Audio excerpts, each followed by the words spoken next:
Hi అండి, అందరికీ నమస్తే. ఈరోజు మన వాట్సాప్ గవర్నెన్స్ ద్వారా మనకి అన్నదాత సుఖీభావ స్టేటస్ ఎలా తెలుసుకోవాలి చూసుకుందాం. ఇక్కడ మన సెర్చ్ ఆప్షన్లో మా నంబర్ చెప్తాను చూడండి, 9552300009 అనే నెంబర్ని సెర్చ్ చేయండి. న్యూస్ చాట్లోకి వెళ్ళిన తర్వాత అక్కడ మనకి గవర్నమెంట్ ఆఫ్ ఆంధ్రప్రదేశ్ అని చెప్పి ఒక చాట్ లింక్ వస్తుంది. అక్కడ చాట్ మీద క్లిక్ చేయండి. అక్కడ దానికి హాయ్ అని సింపుల్ ఒక మెసేజ్ చేయండి. మనకు రిప్లై వస్తుంది. హాయ్ అని మెసేజ్ చేసిన తర్వాత మనకు రిప్లై సేవని ఎంచుకోండి అని చూడండి. ఒకసారి పైకి స్క్రోల్ చేస్తున్నాను. మనమిత్ర వాట్సాప్ గవర్నెన్స్ ఆంధ్రప్రదేశ్ ప్రభుత్వ పౌర సహాయక సేవ మనమిత్రకు స్వాగతం, మీ సౌకర్యం ప్రధానం అని వచ్చింది చూసారా.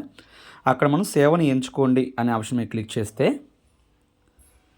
మనకి ఇక్కడ సర్వీసెస్ లిస్ట్ వస్తుంది. అక్కడ మనం సెలెక్ట్ చేసి అన్నదాత సుఖీభావ సెలెక్ట్ చేసుకోండి. దాంట్లో స్థితిని తనిఖీ చేయండి అని sub option sub menu click చేసుకోండి.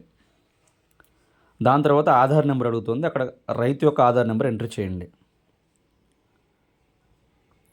ఎంటర్ చేస్తున్నానండి. జస్ట్ నిర్ధారించండి, క్లిక్ చేయండి. సబ్మిట్ చేయగానే మనకి స్టేటస్ వచ్చేస్తుంది. ఆ పిఎంసి స్టేటస్ ఏంటనేది, అన్నదాత సుఖీభావ స్టేటస్ చూసారా. నేము, ఫాదర్ నేము, యూఐడి, డిస్టిక్, మండలు, విలేజ్, స్టేటస్ ఎలిజిబులా ఇన్ఎలిజిబులా, రిమార్క్స్ ఏమైనా ఉంటే ఈకేవైసీ కంప్లీటెడ్ నాట్ కూడా చూపిస్తుంది. ఇంతేనండి, చాలా సింపుల్గా వాట్సాప్ గవర్నెన్స్ ద్వారా మనం అన్నదాత సుఖీభావ స్టేటస్ తెలుసుకోవచ్చు. Thank you.